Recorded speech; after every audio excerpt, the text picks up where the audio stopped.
Hello, everybody, and welcome to EDF Sports Podcast, a nice little special edition here where we got a few things to talk about. We're going to go basically some NBA playoffs, and a couple of special jewels inside of there.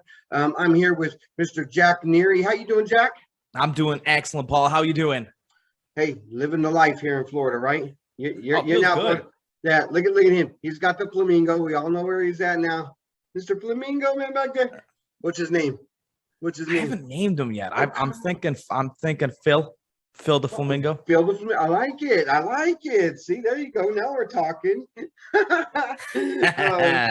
So actually, what I want to do first is I want to start off by saying we're in the NBA playoffs, right? And every year we get to the NBA playoffs, that's what we wait for, right? Because that's the real season, right? We're going to get good basketball. We're going to have all this.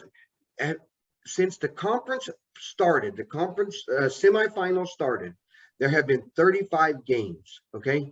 24 of those 35 have been decided by 10 points or more. Yeah, they're blowouts. 13 or 20 and more. What's going on? I mean, I don't know. I feel like, we're so used to taking nights off. We've got 7-game series. I think we can just kind of squeeze the almighty dollar. We obviously want to have. You want a 7-game series. Do you see any urgency though, for reals? Like even in those urgent games, have you seen anybody act that way? No. There's no fight. We got another game. We'll play. Fight. And as much as I hate to say this, Boston has fought more than anybody else. Maybe Golden State, because they came back from that 20-point debacle that the Mavs had on them, and then they blew it. And so besides that one game right there, I mean, that's been it, It's been so crazy. And here's the crazier thing, Jack, is like you can't say one team has been doing all the damage. Boston's been blowing people out. No, they've been blown out too. Like you give each team is blowing each other out each night. It's crazy. Yeah, well, but in fairness, Boston's been blown out with what I would consider to be, the leader on their team. Okay, Boston's been blown out without Marcus Smart. Oh, Marcus Smart's on the court. That's a different team. It's not. I mean, we showed last year, like Tatum and Brown can't do this together. No. I know we got that kid from Tennessee that's playing really well. And we have a couple. We have Al Horford, obviously, in his second term as a Celtic.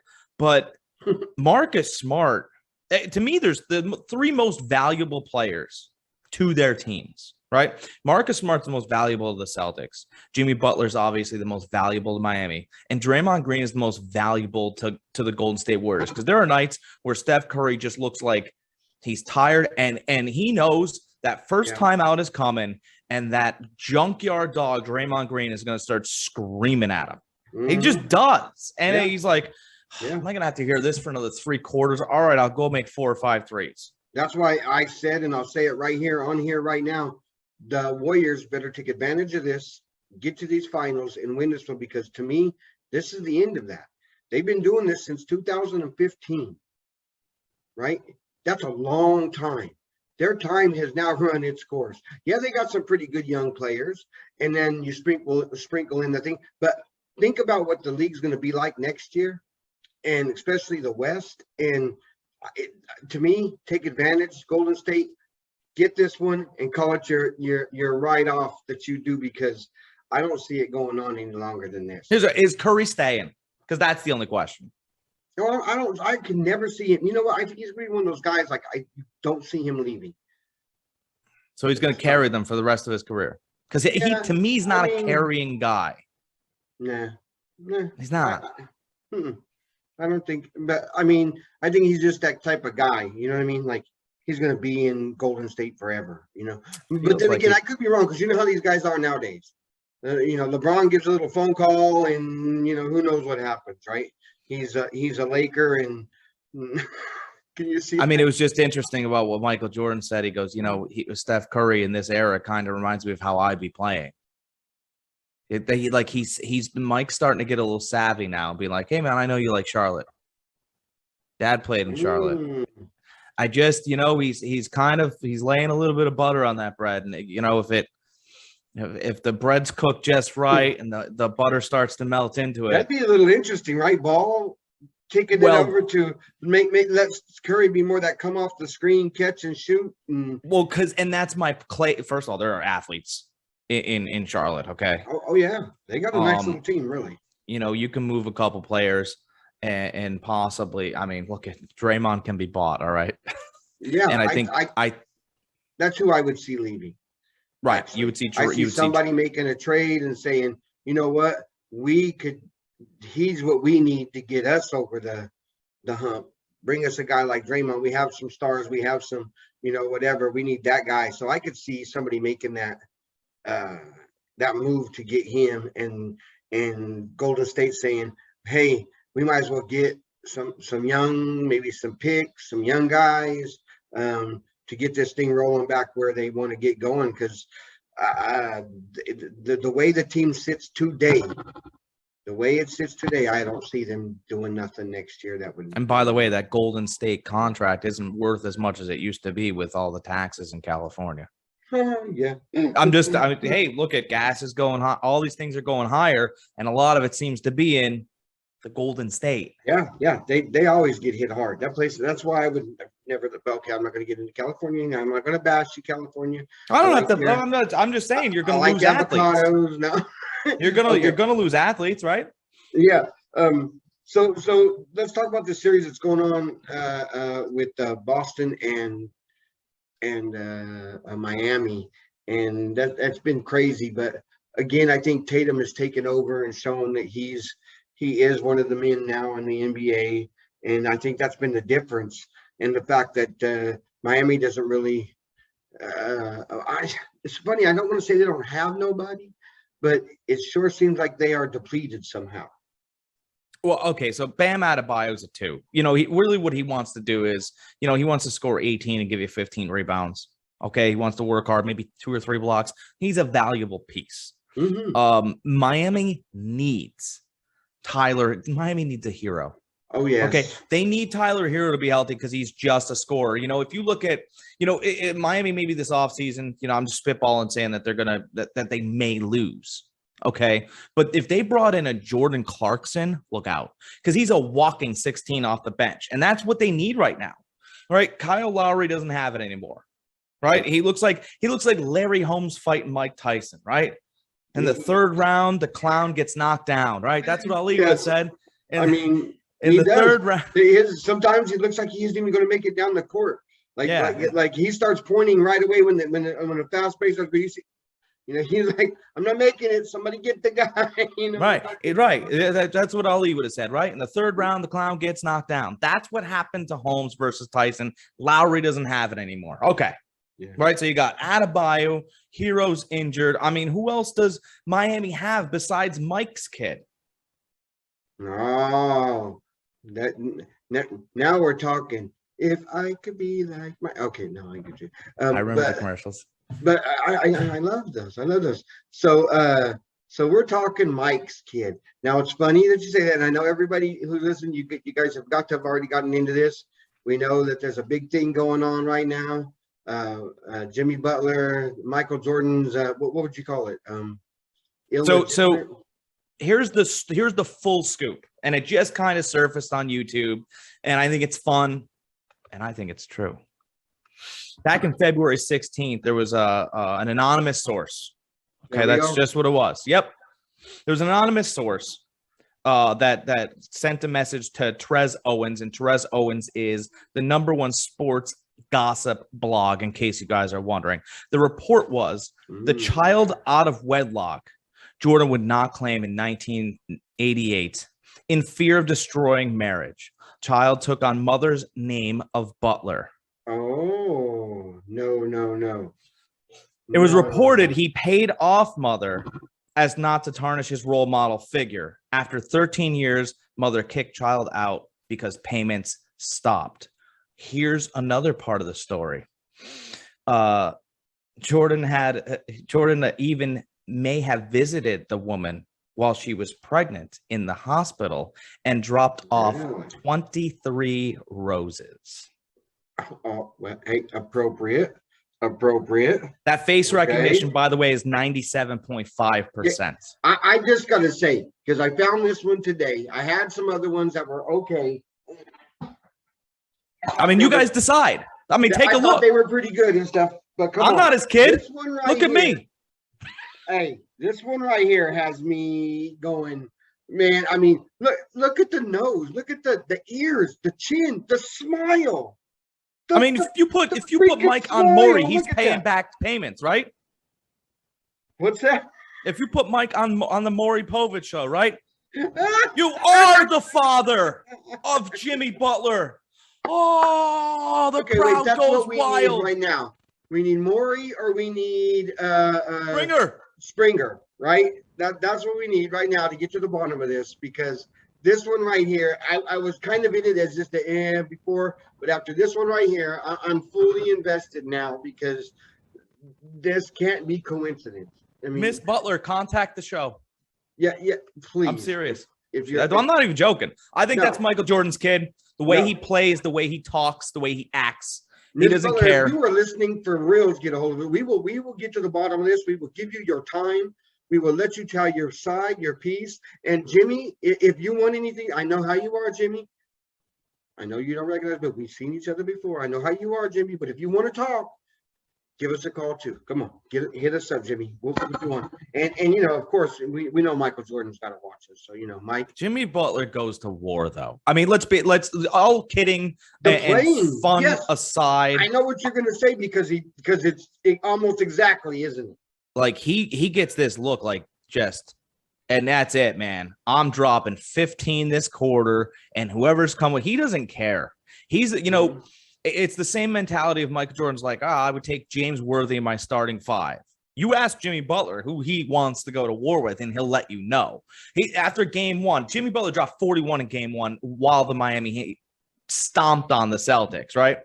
And the reporter dared to ask him, how do you feel, Jimmy, after you scored 41 points and beat the Boston Celtics? He said, I don't care about a single point. I just want to win. I hope I score 0 points next game and we win again. I hope you ask me the same question, because it's all I care about. Yeah. I mean, it's weird, because I always thought that Butler had this different, we all know he's got this little bit of a different attitude and all that. And this would actually just make sense. It would. Because it's like, it's almost the same attitude too. I mean, not that Mike was cordial and Mike liked the media, and but he was also very reserved at it and only did it when he wanted to do it and as he projected it. That's the same way Jimmy is. He doesn't go by the normal schedule. It's when Jimmy's ready. What was that thing you see in the Last Dance? Right? Mike's going like this. Mm-hmm. Me and you. That's the stuff Jimmy pulls.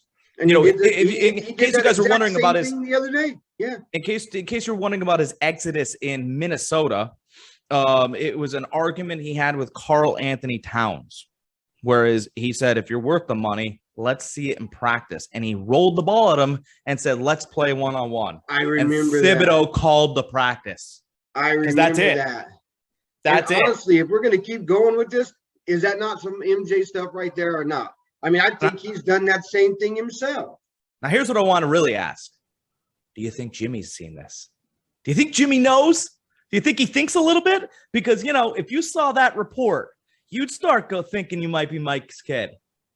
Start acting a little. Yeah, I mean, I would say come on, you would.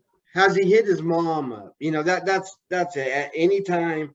Or what we may even be missing is, did his mom, because of the story afterwards and the way things turned out with Mike, all that, did she tell him later on? And it just made him even more infuriated, and he knows already, and he's not saying nothing either, because he's like, I mean, even the way he was in Philly, you wanted Tobias Harris over me? All right. And you didn't, you left and did what you did. So, and I can see that attitude. So there's video out there, by the way, of father and son at father's basketball camp too. And I'll tell you what, Jimmy has he's got an 8-year-old kid or whatever, but it's just wild because Mike's playing, but Mike's playing for his camp. Jimmy's running for rebounds. I mean, really running, Paul. He's running, chucking the ball back there. He's trying to win a 3-point competition against his dad, his Michael Jordan. So you guys still think it's a question. I just think it's a statement now. And Google has it there too. Yeah, I mean, like I said, I had been a doubter and thought it was just people being dumb at first. And then the more that you had me looking, the more I started going, wait a minute. By the way, I told a couple people that down here, and they were like, yeah, it's probably true. They shrugged it. They Michael Jordan shrugged it. It was the shrug comment. Yeah, probably.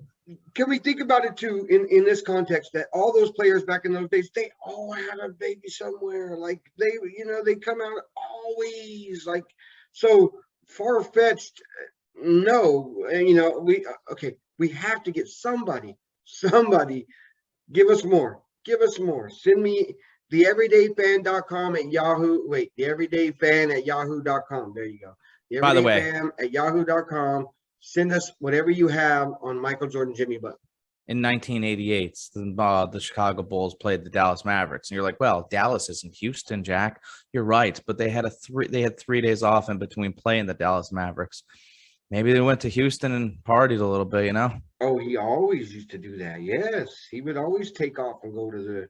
What's that Outcast song? I'm sorry, Miss Butler. Woo! I'm sorry, Miss Butler. Okay. Okay. I mean, we're not going to stop. I'm going to do more investigating. I know you will too, Jack. We got a detective on this now. We are not going to give up on this. We're not going to go down. So we know that these playoffs have sucked. I mean, I'm just going to say it. They sucked. All right. They haven't been very good. We know that this postseason, there has been more scrutiny of the referees than we've had in a long time. Everybody, including the announcers and commentators, are actually making comments, which they're not even supposed to do. So, I mean, it's really getting to that point.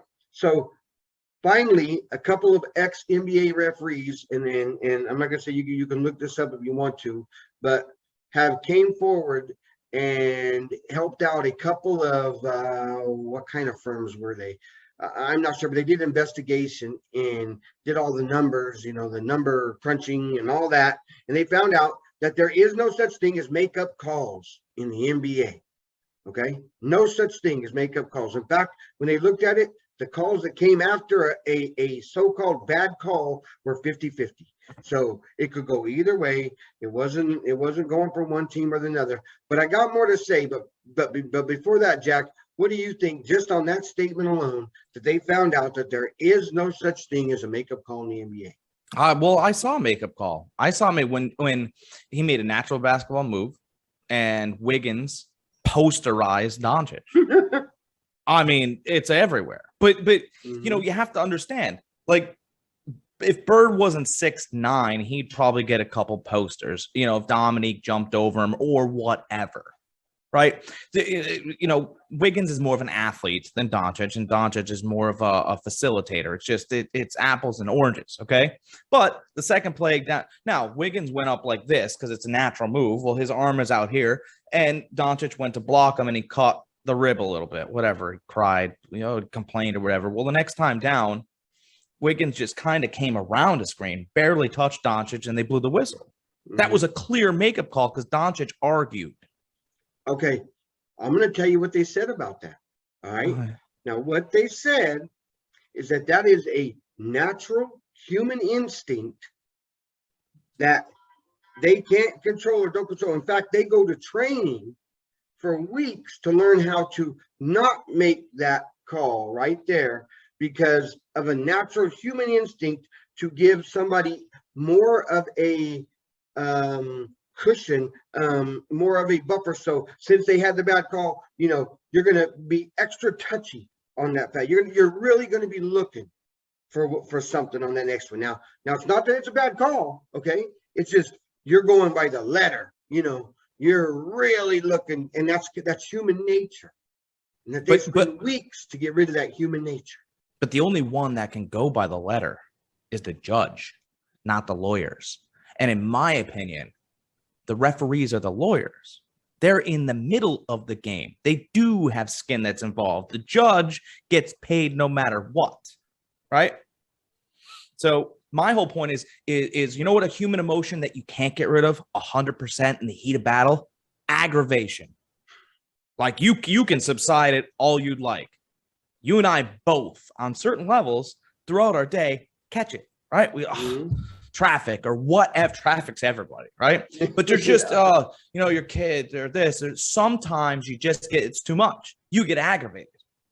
Okay, aggravation's a thing. Like if Draymond's barking the whole game, he gets Rasheed Wallace. I mean, these are just guys that can get underneath your skin. So I'll tell you what, if Draymond plays a little tough and he can't jump up and he hits this guy in the elbow, I'm just getting rid of him. I can't take him anymore. Aggravation happens. You could do all the training. You could train a dog not to eat the food off the floor. Because on the 7th day, he's going to take it. Yeah. It's not a perfect world. But it's got to be close. Me is things like, since you bring up Draymond and this whole idea of not being makeup and not doing things, because by the way, they said they are graded. And here was the other explanation from this came straight from an ex-NBA ref that literally just retired recently. He said, look, we get graded on every call. So if there was a bad call made by you, and then you went down and made another bad call to make up for that one, you have 2 bad calls in a row. He said, you're not even making it to the next round of the playoffs. He said, you can't do that. You wouldn't get 2 bad calls. Now, again, in the same breath, though, they're talking about this human nature thing and that it's not really a bad call. They're just going by the letter of the law, right? What if it's my wife's anniversary next week and I'm supposed to be in the playoffs? It's in my benefit to make 2 bad calls, isn't it? Yeah. And have my brother bet on the game. Exactly. But here's the one that gets me is, okay, so Draymond Green stands there and will literally, this happened in one of these games, like 2 games ago. He will stand there and, well, he does this every game, but stands there and screams at the referees, screams at them, right? Gets up in their face. You could see on TV the spit coming out of his mouth, right? And he screams at them and they never tee him up, never tee him up. And the other day, the guy was doing this. He was standing there at the thing. A Dallas Maverick said something right then to the same referee as he was yelling at him, and he teed that Dallas Maverick up. When he just opened his mouth, after Draymond standing there screaming at him, and to me, that was exactly what you just said, because in his head, he's not teeing up Draymond, but this guy aggravated him so bad, Draymond aggravated him so bad that just a word out of that guy's mouth, and he's teeing him up, though, because that's not Draymond. I think Draymond knows the rules better than the refs. I think that's like why they leave him alone half the time. He plays good defense. What are you going to call on the guy? He plays straight up defense. There was a call, like, if I block you and your head hits my shoulder afterwards, that's not a foul either. Like, there are straight up clean blocks that you don't want to put on a kid's like room poster, and you're just, it's ruining careers or whatever. I don't know. There were back in the 80s and 90s, it was very clear who the athletes were. It was Wilkins, it was Jordan, it was all those guys. Look at, man, if you wanted to go up and try to block Vince Carter, that was your own funeral. Yeah. That's how it sounded too. Right? Yeah. Like, if you want to do that. But now it's like a penalty if you try to go, if you blocked him, he'd be getting in. Like, I just imagine, I did, certain guys like would destroy. Imagine Vince Carter in this era. Yeah. I mean, but he was 20 plus year Vince Carter a couple of years ago. So, that's not exactly. Yeah, averaging 16 and he could still play. That's a joke. It has the whole thing, but I guess that's progression. That's the way basketball's going, and we've seen it going for a long time. I just wish that these referees, James Harden's not a superstar. I want to get that out of my mouth. Ever. Any version. No, he's not. He's a 3-star athlete that went to Arizona State. Don't ever put him in Kobe Bryant's category, ever. Ever. No, and he shouldn't get no supermax neither. But No, I have a no, I have a it's feeling somebody's going to pay him and pay him very well though, and it'll probably it's be just Philadelphia. embarrassing. It's embarrassing though. Like to be quite honest, I'm not as big as I'm not his fan at all. But I think that Ben Simmons plays better defense than James Harden's offense. Fact. Yeah, I really do. I don't know, especially right now. I mean, when we saw this whole thing, what was so funny to me though is the fact that it was always wait till the playoffs, wait till the playoffs. Because it's playoff James Harden that's going to take us over. I told you guys we talked about it a long time before that, and it was always about that too, where we say, you do got to wait till the playoffs because when has Harden showed up? When has he took care in the playoffs? What do we have in these? So we have, I mean, I maybe you differ than me. I've got Boston going all the way. I don't think anybody could beat that team. I really don't, because Marcus Smart is going to go at, and he can affect the game a little bit more. I think in this stage in his career, Marcus Smart is going to go at Draymond Green. That's it. Those guys are just. What a battle! That'll be fun. And Marcus, there was what was it? It was actually the guy commented. Where are my notes? Marcus Smart didn't hit like hardly any shots. I think it was game 2, game 3. He wasn't making any threes. And then all of a sudden he had this insane shot it over the backboard, falling out of bounds, went in.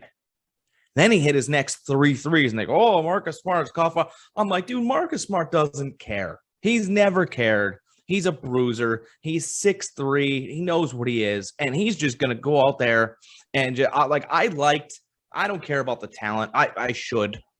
But I think Marcus Smart's more valuable to a team than Kyrie Irving ever was. He does almost everything that Draymond does too. And that's what will be so interesting to watch those two go to battle. And before I would have said he is not at that level because he was always immature. But Marcus Smart has proven this year he took that next step of maturity. He doesn't do those stupid things that used to get him in trouble when he would be playing good defense and then he would take it too far. He does smart things now. And he would do something. And now he's like talks to people and he's calming it down and he gets you. And it's just what you said earlier. I don't know if it was on, but when that he is what makes Boston go, right? I mean, he is what makes them complete right now.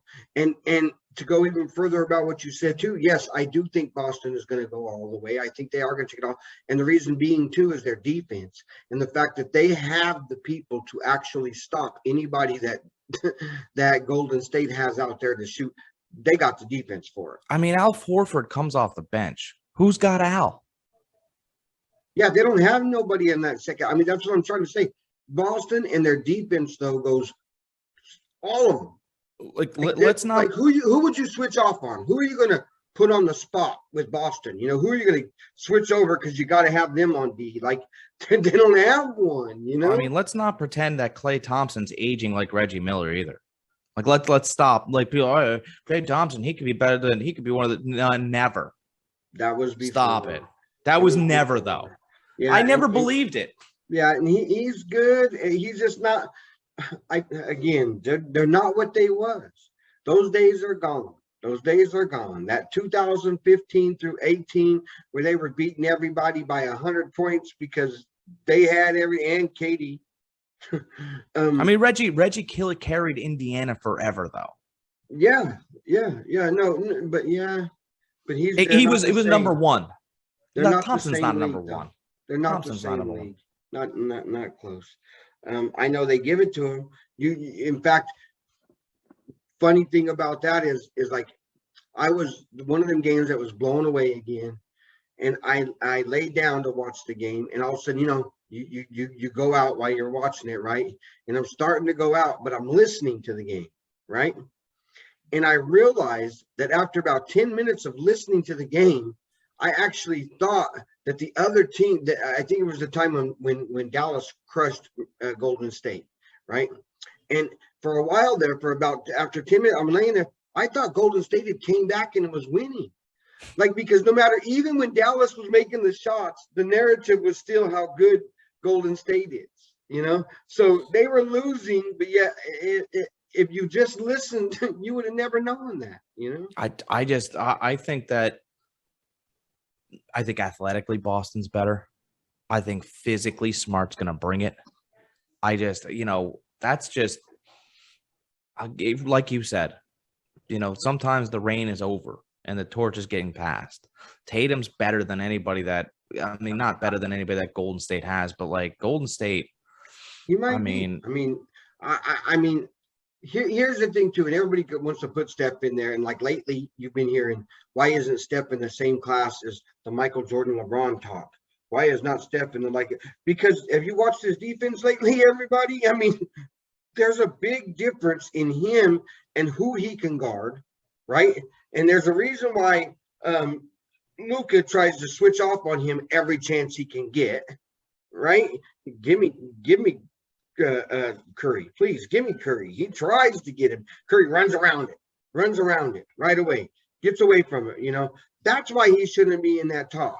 That's why they are where they are, and why. And so to me, Tatum is better.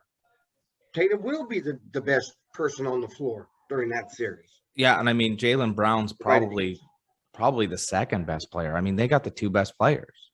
Maybe it's Curry, but again, who's Curry got? I'll back that little man down. Yeah. Really, I'll just take jumpers over. Yeah, and that's why Luka does, right? He's got that little, he doesn't jump much, but he doesn't need to. He's tall enough and big enough that he does that little turnaround. And any of those little guys like that on him, and you're toast. He does that too well. So for me, I think Boston wins this in 7. I think Miami goes back up to Boston and Mike's kid gives it to them. I think he's just got an incredible fight. I think so too. I really do. If they get it back to Miami, if somehow Miami could find a way, and I would never, if this was a LeBron James led team, I'd just give Boston the money. I really would. Because I just, when it comes down to him needing to make shots, but when it comes down to Jimmy's got a little bit of Kawhi in him. You're just like, weren't we just up by 10? Now we're only up by 6. This kid keeps clawing at us. I think they can get one. And if they get one and they get back to Miami, I want to say, if Boston beats Miami, Boston's winning the championship in 6. Mm-hmm. But if Miami can find a way to get it back to Miami, how do you count them out? Really, I know we're talking like it's a foregone conclusion, because if you look at the paper, it's pretty set up. Yeah. Dallas is out. Dallas doesn't have enough. Dallas needed Dorian Finney-Smith to take more than 7 shots in 42 minutes 3 nights ago. Tonight they're done then, right? Done. Goodbye. Is it close? This another blowout? Close early? I think the spread is 7. Yeah, it is 7. Let's see. I got this fun app here. Let's see where the sharp action is. I think there's sharp action on Dallas, though. That's the thing that's kind of wild. Well, it's that's the funny thing is, normally I would say 7 points. I'll take Dallas in 7, but in these playoffs, nobody's won by less than 10 almost. So, anything under 10, you almost got to take it. All right, so here we go. NBA experts make the spread Dallas getting 5.5. So there's some value at 7, and they track some sharp money coming in on Dallas. But there just hasn't been a close game. I'm with you. It's so hard. I have been so bugged. That's why I haven't even done anything with the betting, and we haven't done another one of those, because I've been betting so bad. What are we betting? I money. No, I just not on NBA. Yeah, I know, that's what I mean. I've been so bad in these playoffs because of these stupid back and forth clobbering of each other that doesn't make any sense. When this game they're supposed to win because they were here with it, and it doesn't look good. So I've just done terrible and I've walked off. But I would take 7 for now ESPN believes one of their guys believes that ESPN thinks that it's going to be a close first half, and has the Warriors. He's taking the -2 Warriors second half. So he thinks that the third quarter is going to matter. It has And so far. he really believes that Golden State comes out gangbusters in their own arena, and that's it. Third quarter, gas pedal. To me, it depends on whether or not Luka and Luka's health. When they hit their threes, then they're always going to be in it. When they ding their threes, they're done. So that to me is where that's going to go. And I think that I don't know who it was you just said that, but I think that's completely correct. I think Golden State's going to come out and it'll be that second half where they just put the lump and stomp to them and get themselves into the finals again. You think that's going to happen? Well, I mean, while we're talking about it, I'll take Golden State. Yeah. I'll take them right now. I'll take it. No, I would even give the 7. Oh, it's gone to 6.5. Oh, somebody's taking the money right now. So Dallas got a lot of money. So, maybe they just haven't made it to their bookie yet. It's gone to 6.5. And the Miami, this one's a steal, ladies and gentlemen. Miami is, oh my God, it's almost like bulletin board. Miami's getting 8.5 in Boston. Ooh. There ain't no way. Ooh, 8.5. There ain't no way. Ooh. Might have to pop on there here in a minute. There ain't no way. I would take that 8.5 right now. Yeah. Ooh. Elimination game, you ain't not 8.5. So tough. Not Pat Riley's club. Not Eric and the boys. Not Mike's kid. Mike's kid. Once again, you got any info, anybody out there we want to know about Mike and Jimmy? Anyway, I hope that these games, no matter what, and I hope that the championship series, whoever is in it, whichever team to make it, I hope they're better than what we've got. Please give us some good games for the championship series. That's all I ask. We're gonna miss basketball for a few months, and let's go out with a bang. Come on, give us something. Don't give us this 20-point bullshit that you don't want to. Yeah, we've got baseball and fantasy football and all that other good stuff coming. Speaking of which, we need to do some fantasy next, okay? Because the football, man, I'm ready. I'm already revving up. I'm already into this, going.